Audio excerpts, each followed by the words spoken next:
Nos ponemos en campaña para poder un poquito analizar un contexto que es complejo, que es difícil, que genera confusión, porque está diseñado como para poder generar discusión y debate en otro sentido, en un sentido distinto al que tiene que entenderse. Entender el conflicto de Israel y Palestina y simplificarlo a simplemente un hecho de postura religiosa o de disputa religiosa es poner un marco simplificativo a algo que claramente tiene antecedentes políticos y económicos. Para nosotros es importante poder poner en claro de por qué salimos fuertemente a respaldar al pueblo palestino, al heroico pueblo palestino.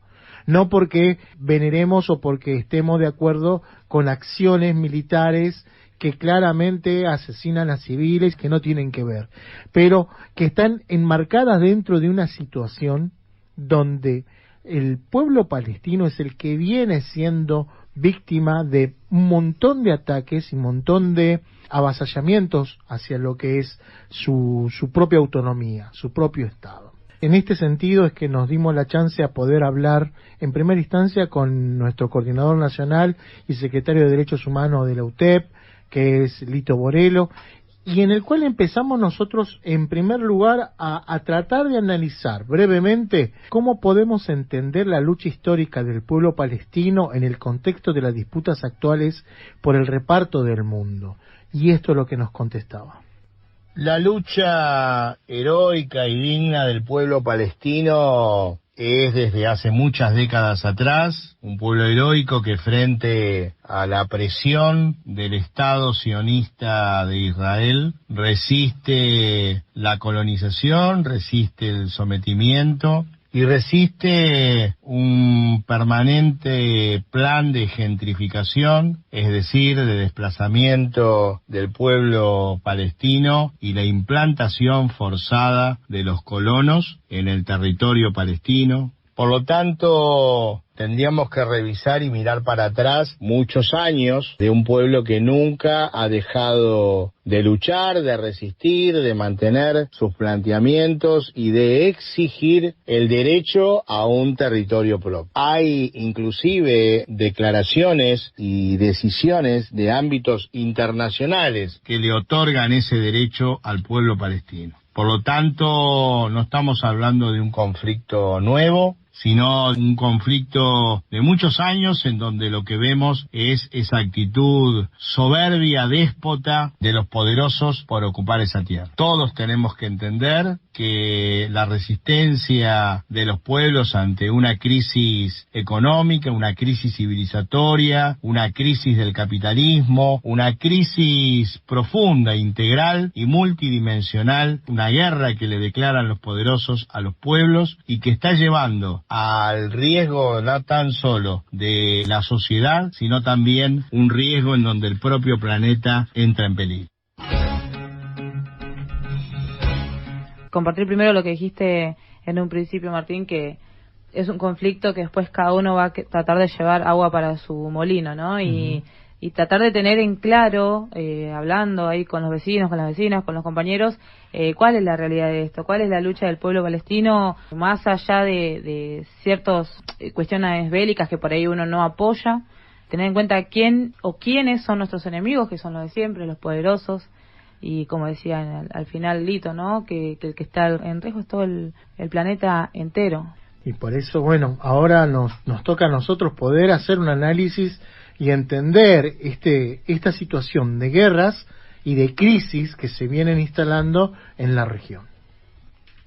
Los pueblos venimos eligiendo resistir, pero al mismo tiempo ir construyendo alternativas, sociedades distintas a esta selva que nos propone el capitalismo salvaje. Por lo tanto, cada uno a su forma, cada uno con sus características, cada uno con sus matices. En el mundo hay centenares de experiencias donde los pueblos intentan construir una alternativa, otro mundo posible, un mundo en donde quepan todos los mundos. Y esto nos tiene que ayudar a no no caer en un pesimismo, en un derrotismo que nos quieren implantar para quebrar nuestra voluntad de lucha. Nos quieren llevar a que los pueblos quiebren su voluntad de lucha. Muy lejos de eso, los pueblos siguen luchando, siguen tratando de construir una situación distinta, un modo de vivir más fraterno y en armonía con la naturaleza, y en distintos lugares esta experiencia se viene viviendo. No tenemos que entender estos conflictos que se detonan ahora en el Medio Oriente más que como una evidente decisión de los poderosos de dirimir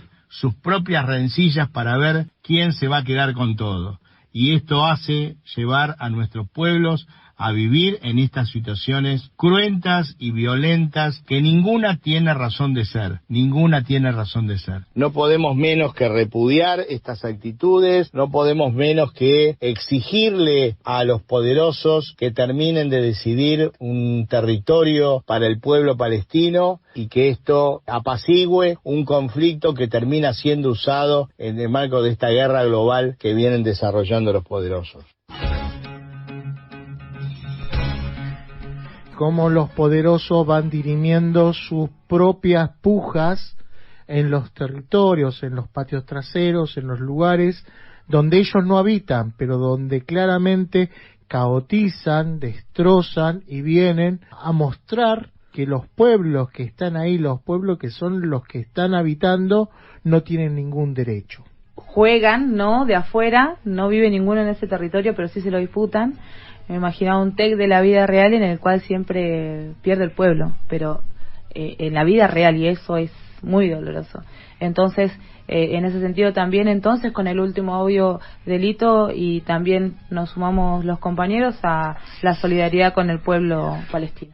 Toda nuestra solidaridad con el pueblo que resiste, toda nuestra solidaridad y fraternidad con los compañeros y compañeras del pueblo palestino, heroico y digno, que resiste el intento de colonización permanente del Estado sionista de Israel.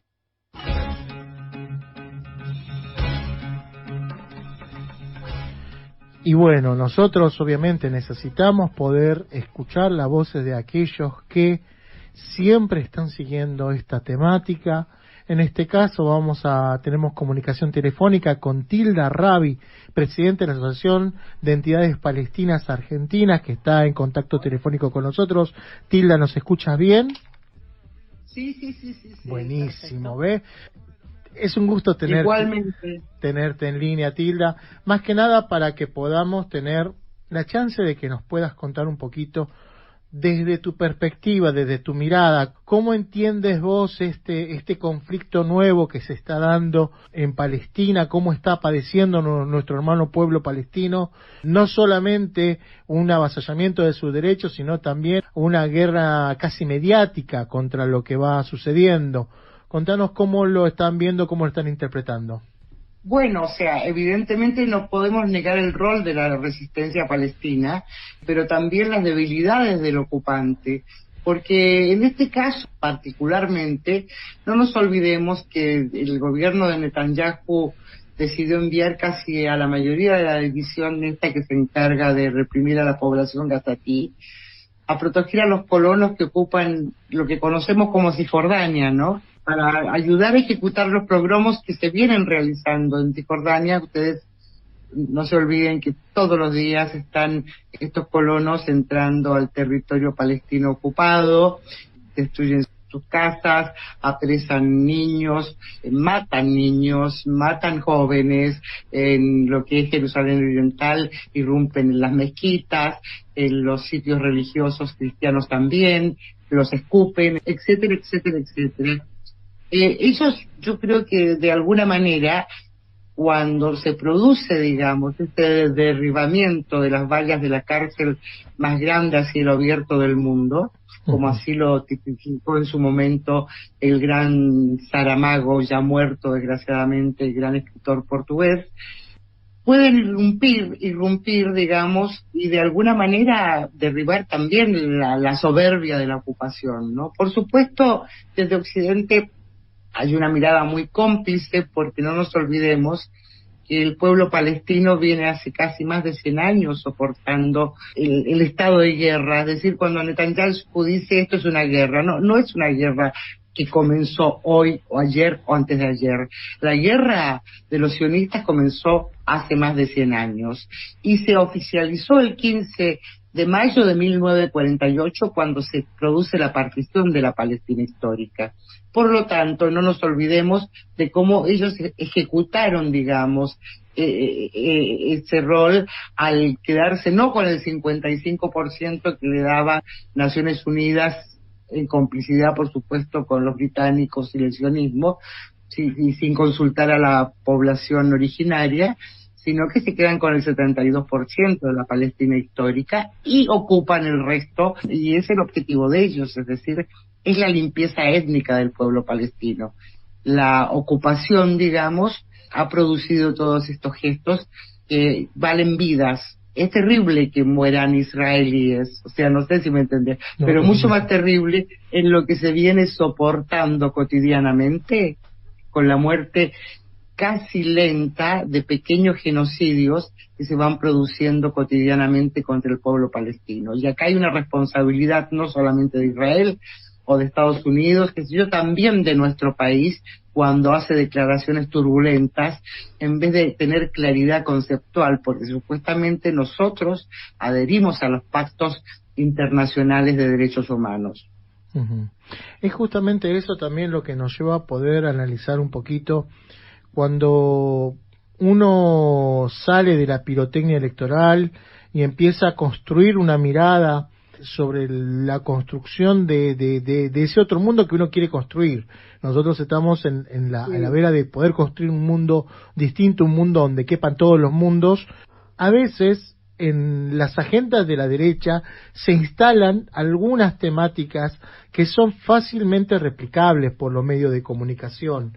Entonces, nosotros ahí también queremos dar esa batalla, porque es una batalla necesaria para poder darlo. Obviamente, esas batallas están atravesadas por las crisis que están padeciendo nuestros territorios, las crisis de la representación, la crisis civilizatoria, todo ese tipo de crisis. Nosotros, ¿cómo podemos entonces ayudar a nuestros vecinos, a nuestras vecinas, compañeros, compañeras, a poder entender un poquito la lógica de un conflicto que claramente vos lo planteaste, lleva más de 100 años llevándose adelante? Bueno, mira, nosotros, o sea, también participamos porque desgraciadamente este gobierno ha hecho acuerdos bastante espurios con el tema, ¿viste?, de acuerdos tecnológicos y científicos y de un montón de cosas y que tienen que ver ahora.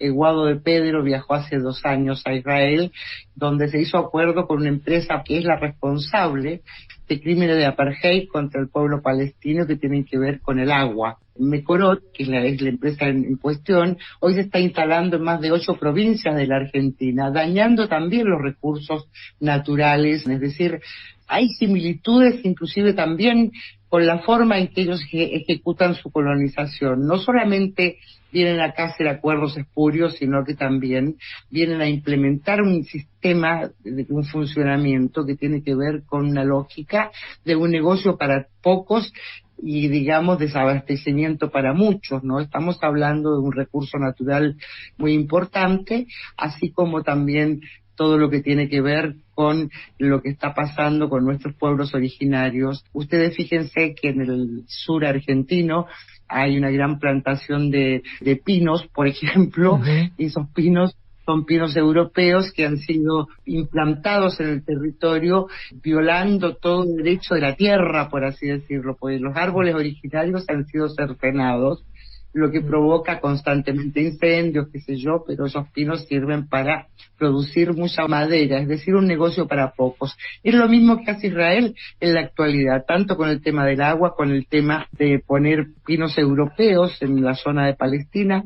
Muchas veces hemos visto cómo ellos también arrancan nuestros olivos, que es una de las formas, digamos, que tiene la economía palestina, el campesinado de Palestina, para subsistir, ¿no? Hay tanto para comprender y tiene que ver con una lógica colonial Eso es lo más terrible. Entonces, ¿qué podemos hacer nosotros? Ir trabajando en los diferentes foros donde estas cosas se van planteando. Hay una comprensión escasa, yo lo sé, pero también de a poco los pueblos van despertando. Desgraciadamente acá estamos también atravesados por una lógica del que votemos en este momento al menos peor, por así decirlo.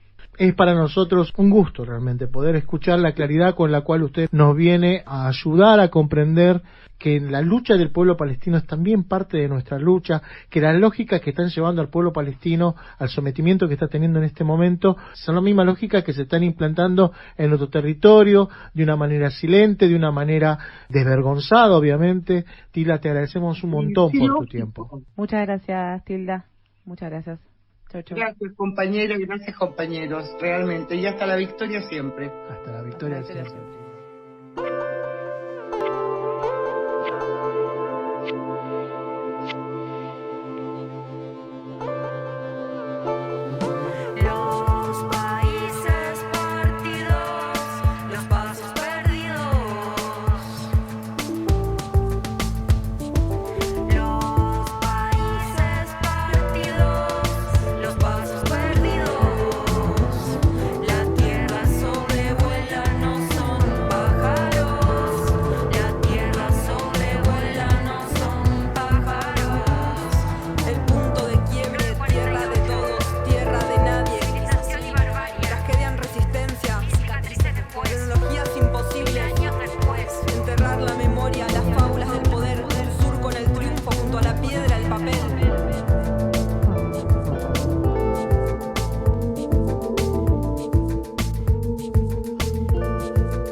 Tenemos la oportunidad de poder tener una entrevista importante, específicamente con el Sheikh Mahmoud Aid, con quien vamos a poder charlar un poco más profundamente sobre esta situación de un conflicto que no es sencillo de entender y que los medios de comunicación captan mucho.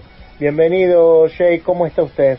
En el nombre de Dios, el clemente, el misericordioso, muchas gracias por este contacto, todos ustedes, todos los colaboradores de la radio.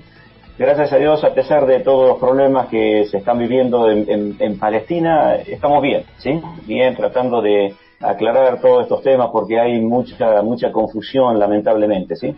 Sheikh, le queríamos preguntar, para arrancar, cómo podemos entender esta lucha histórica del pueblo palestino en el contexto actual, digamos, porque muchas veces desde los medios de comunicación cada conflicto parece que es nuevo y arranca en el momento que conviene dar las explicaciones a la hegemonía de la comunicación. ¿Cómo podemos entender hoy lo que para nosotros es una lucha histórica del pueblo palestino en el contexto actual del reparto del planeta, digamos, ¿no? Bien, bueno, primero Para nosotros entender lo que está sucediendo en la actualidad en Palestina, nos tenemos que remontar a la historia, ¿sí? Palestina es una tierra que se la han disputado muchos imperios. Para mí, como musulmán, es la cuna de todas las religiones abrámicas, las religiones monoteístas, ¿sí? Y es un lugar sagrado para las tres religiones, para el judaísmo, para el cristianismo y para el islam. Yo creo que es el centro donde gira alrededor prácticamente todo el mundo, ¿sí? La tierra de Palestina. Para nosotros los musulmanes fue la primera orientación que nosotros hemos tenido para realizar nuestras oraciones. La ciudad de Jerusalén era la primera orientación de los musulmanes. Bueno, a partir de toda esa historia hasta principios de 1900, después de la Segunda Guerra Mundial, cuando triunfa el bloque occidental en la Primera Guerra Mundial, el Imperio Británico colonialista de Inglaterra, junto a Francia, ocupan toda la zona del Medio Oriente. Y se realiza un pacto entre el ministro de Relaciones Exteriores de Inglaterra y de Francia, que se llamó el Pacto de las Tijeras. Sykes y Picot eran los dos ministros estos. El Pacto de las Tijeras. Y era exactamente eso. Han tomado el mapa del Medio Oriente y lo han dividido con la tijera. Esto es para vos y esto es para mí. Como si fuese un juego, sin importarle la vida y la historia de la gente que estaba ahí en toda la zona del Medio Oriente. Al Imperio Británico se queda con lo que es ahora Jordania, Irak, Palestina. Los franceses se quedan con Siria y con el Líbano. Como el Imperio Británico se había endeudado mucho en la Primera Guerra Mundial, habían sacado muchos préstamos de la banca privada inglesa, especialmente de la familia Rothschild, que eran... Antes de continuar, este no es un problema, no es un conflicto religioso, de ninguna forma, ¿sí? De ninguna forma es un conflicto religioso, es un conflicto político y económico y de colonialismo 100%, ¿sí?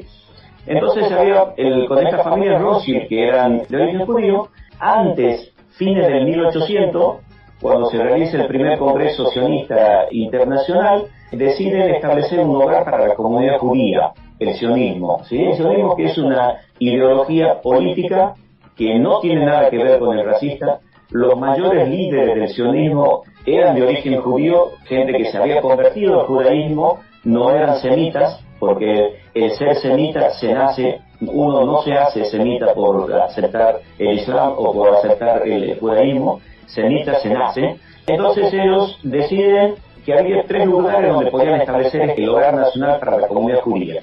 Argentina era uno de esos lugares, el otro era Etiopía y el tercero era Palestina, que era lo más práctico por una cuestión histórica que siempre ha existido el judaísmo en esa tierra. Entonces, a partir de ese momento se empiezan a operar para llegar a ocupar la tierra de Palestina. Cuando triunfa la Primera Guerra Mundial, había un ministro que se llamaba Belfort en Inglaterra. Palestina estaba bajo el mandato inglés, bajo el mandato británico, y le otorga a través de una declaración la tierra de Palestina para el establecimiento de un hogar nacional judío. Y ahí comienza la emigración de judíos de Europa, de distintas partes del mundo, para establecerse en un lugar donde ya existía una nación muy bien organizada, existía un pueblo, que era el pueblo palestino, y cuando hablamos del pueblo palestino, hablamos de cristianos, hablamos de judíos, hablamos de musulmanes, y personas que no tienen ninguna creencia. Existían, vivían, era un pueblo muy arraigado en sus costumbres y en sus creencias. Después de la declaración esta de Balfour, comienzan la gran emigración de judíos europeos y de Rusia hacia la tierra de Palestina. Compraban la tierra muy barata y se forman algunos grupos paramilitares, ¿sí?, que empiezan a sembrar el terror en la población palestina para que los palestinos abandonen sus hogares. Se realizan grandes masacres, pero terribles masacres, como la más famosa que se conoce en el occidente es la de Deir Yassin, una aldea donde entra una columna de estos grupos terroristas el que la comandaba a ese grupo ha sido Moshe Dayan, que ha sido primer ministro de Israel. Era famoso porque tenía un parche en el ojo, un criminal de guerra, y antes del establecimiento del año 48, del establecimiento de Israel, ya era un criminal, ¿sí? Donde masacran mujeres, niños, ancianos, todo eso. ¿Para qué? Para sembrar el terror en la población palestina y que la población palestina se retire de esos pueblos, aldeas y ciudades y ello establecerse. Así se funda el actual Estado de Israel, a través del terrorismo, a través del terror, del masacre, de expulsión de gente, de ocupación de tierras ilegales. Por eso yo no estoy de acuerdo cuando dicen que hace 75 años desde la declaración de independencia del Estado de Israel, el sufrimiento del pueblo palestino. No, el sufrimiento del pueblo palestino es mucho tiempo atrás.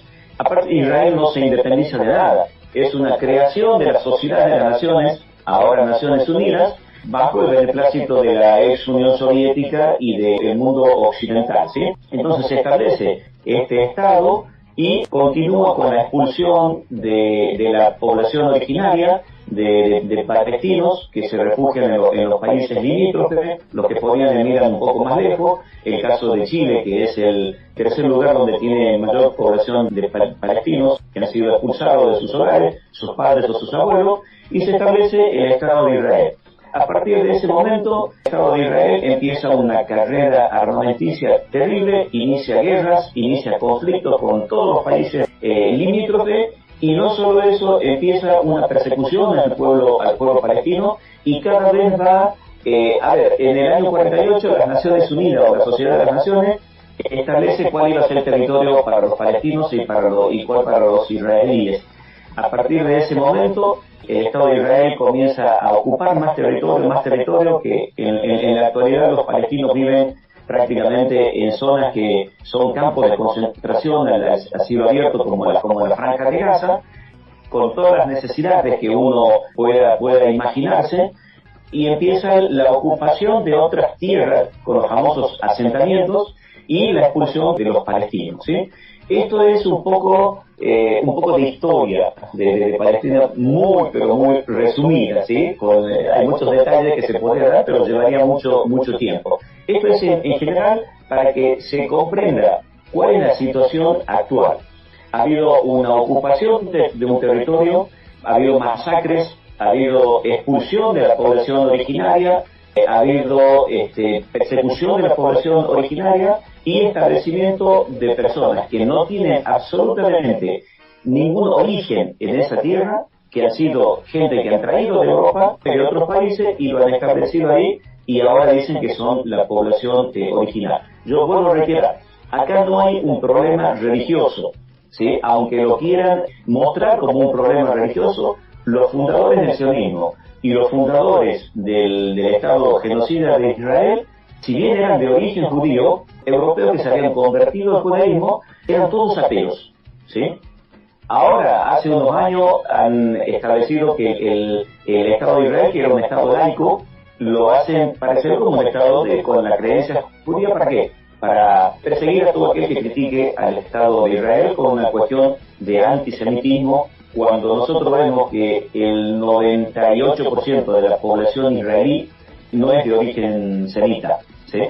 No es de origen semita. Nosotros tenemos judíos semitas en los países árabes, en Marruecos, en Jordania, en muchos países árabes hay población judía de origen semita, incluso en algunos países de África, ¿sí? Che, ¿cómo piensa usted en este momento que estamos viviendo el desencadenamiento de una nueva guerra en el contexto de otras guerras? Porque en medio de la pandemia se desarrolló la guerra de Ucrania, Rusia-Ucrania, que todavía aún continúa, pero un breve pantallazo sobre el mundo hace que esta nueva escalada de violencia en la zona del pueblo palestino sea lamentablemente una secuencia de otras tantas guerras, el pueblo armenio, China sobre Taiwán, o sea, hay un montón de guerras en curso. ¿Cómo lo piensa usted, además de la cuestión específica que nos atañe, que es el tema del pueblo palestino. Bueno, algo que yo no había dicho, el pueblo palestino, al ver tanta opresión a partir del 48, se empiezan a organizar, se inician algunas guerras con los países limítrofes como Siria, Egipto, la República Árabe Unida en ese momento, que Israel aprovecha todas esas guerras con el apoyo de los países de Europa, el apoyo armamentício económico de Estados Unidos, de la ex Unión Soviética también, para ocupar más territorio y fortalecerse militarmente. Los palestinos, a su vez, se empiezan a organizar y crean algunos grupos de resistencia, ¿sí?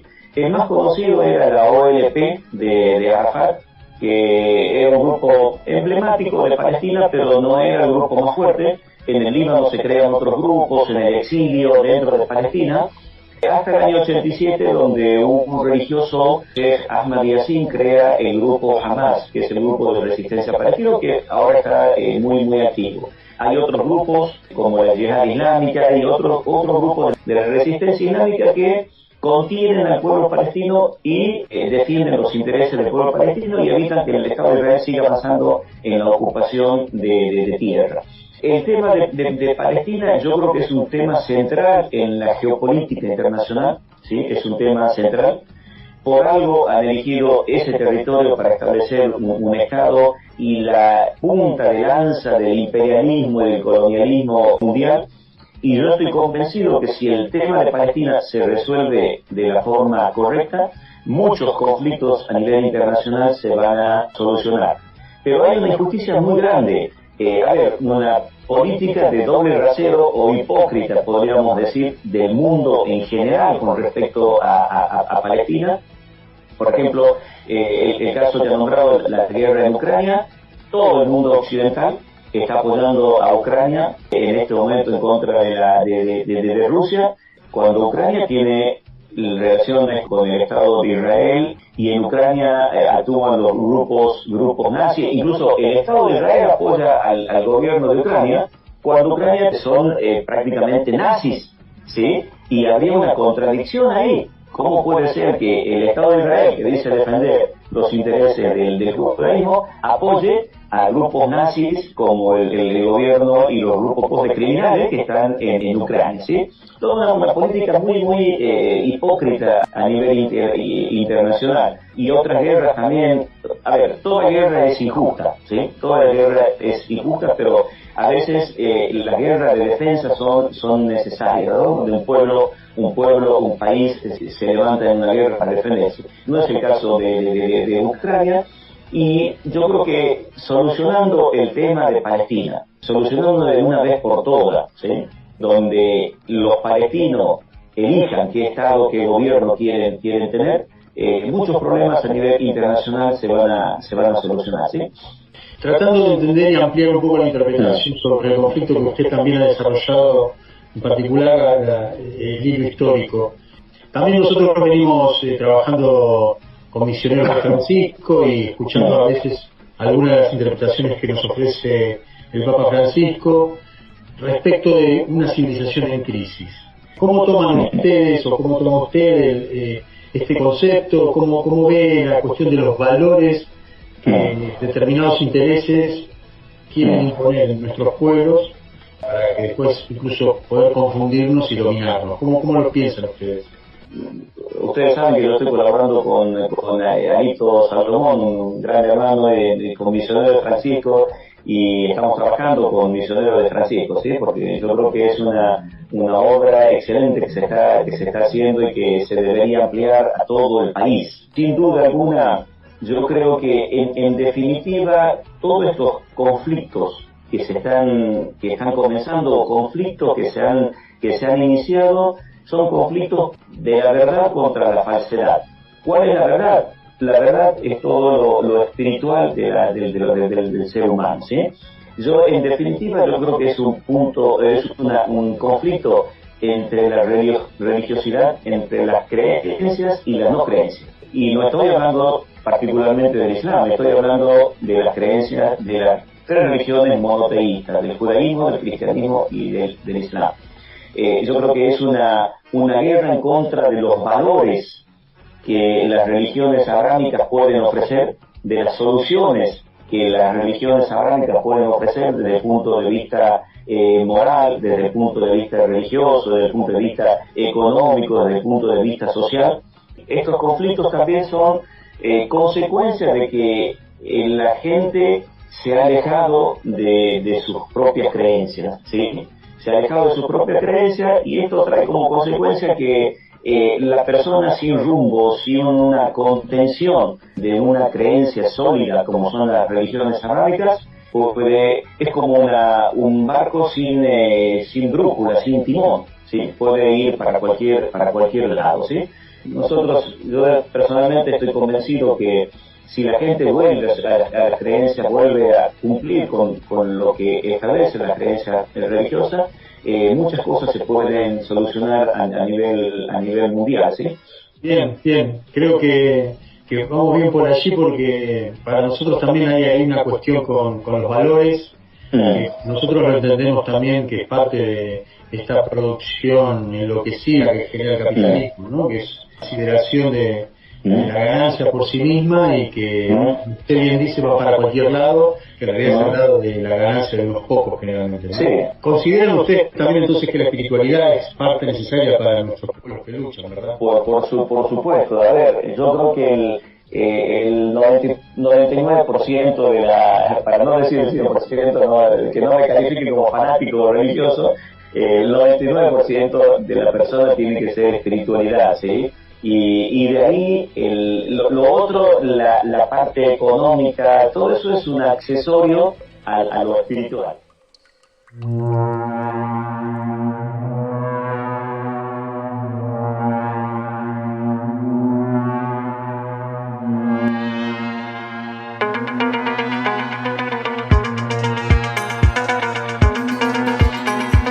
Anacronismos, superposiciones temporales, estallan las divisiones, futuro, presente, pasado. Todo convive para bien y para mal, no hay anterior ni posterior, yo vine antes y después vos. Todos estamos sobre este suelo y bajo este cielo, niebla que tapa lo que vemos, invento una inmensidad, mientras se construye la infinidad. Todos estamos sobre este suelo y bajo este cielo, niebla que tapa lo que vemos, invento una inmensidad, mientras se construye la infinidad. Apresa al cazador y se construye un enemigo, marca la línea de fuego horizontales y verticales. Adentro del laberinto, el control crece en el aire, farsa o tragedia, mentira o estrategia.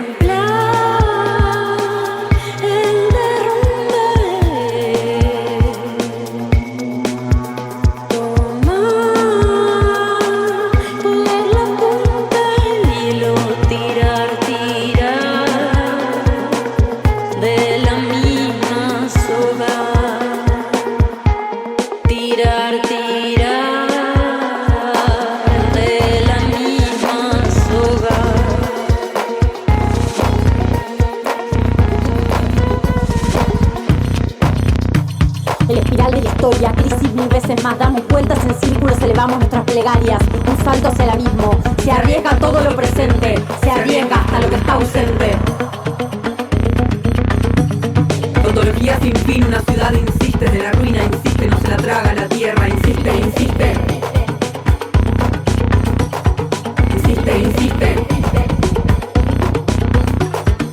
Capa sobre capa, geología del tiempo, somos lo que fuimos y seremos, hoy y ayer, ahora y siempre. Contemplar